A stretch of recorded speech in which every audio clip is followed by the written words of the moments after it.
बली मुश्किलों का हल नहीं हो सकता, महात्मा बुद्ध से संबंधित कहानी।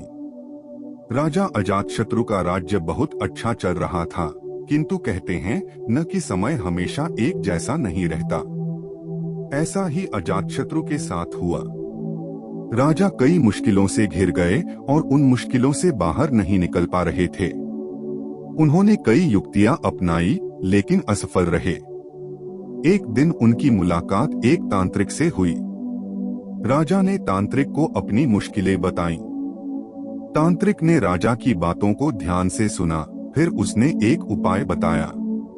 तांत्रिक ने कहा, आपको पशु बलि देनी पड़ेगी, तभी आपकी मुश्किलों का समाधान होगा। पहले तो राजा काफी सोच विचार में पड़ गया, लेकिन उन्हें जब कोई भी रास्ता न दिखा तो उन्होंने तांत्रिक की बात मान ली। तांत्रिक के कहे एक बड़ा अनुष्ठान किया गया। पशुओं को मैदान में बलि देने के लिए बांध दिया गया। संयोगवश उस समय महात्मा बुद्ध राजा के नगर में पहुंचे।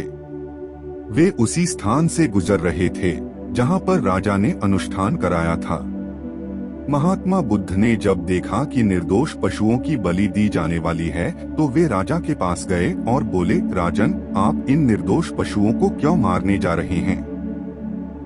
राजा बोले, महात्मा जी, मैं इन्हें मारने नहीं अपितु राज्य के कल्याण के लिए इनकी बलि देने जा रहा हूँ, जिससे सारे राज्य का कल्याण होगा।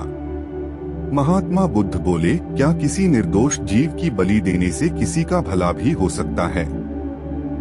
थोड़ा सा रुककर महात्मा बुद्ध ने जमीन से एक तिनका उठाया और राजा को देते हुए बोले, इसे तोड़कर दिखाएं। राजा ने तिनके के 2 टुकड़े कर दिए। बुद्ध बोले, इसे अब पुनः जोड़ दें। राजा बोले, महात्मा जी, यह आप कैसी बातें कर रहे हैं? इसे तो अब कोई भी नहीं जोड़ सकता।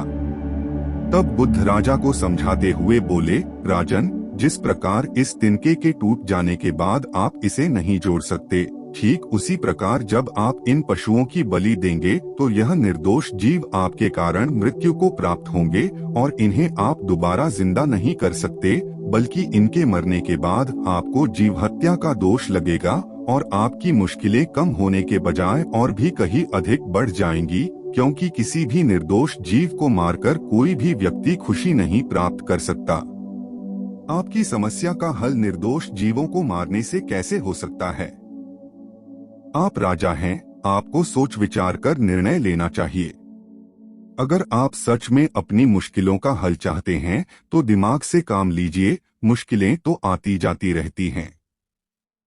यही जिंदगी का सच है। किसी निर्दोष जीव को मारने से समस्याएं नहीं समाप्त होंगी, बल्कि उसका हल आपको बुद्धि से ही निकालना होगा। बुद्ध की बात सुनकर अजातशत्रु उनके चरणों में गिर पड़े और अपनी भूल की क्षमा मांगने लगे। अजातशत्रु ने ऐलान करा दिया कि अब से उनके राज्य में किसी निर्दोष जीव की हत्या नहीं की जाएगी। दोस्तों, कहानी अच्छी लगी हो तो चैनल को सब्सक्राइब कर दें और बेल आइकन दबा दें, जिससे हमारी आने वाली सारी कहानियों का नोटिफिकेशन आपको सबसे पहले मिल सके। तो दोस्तों, मिलते हैं एक नई कहानी के साथ। जब तक के लिए ऐसे ही खुश रहिए।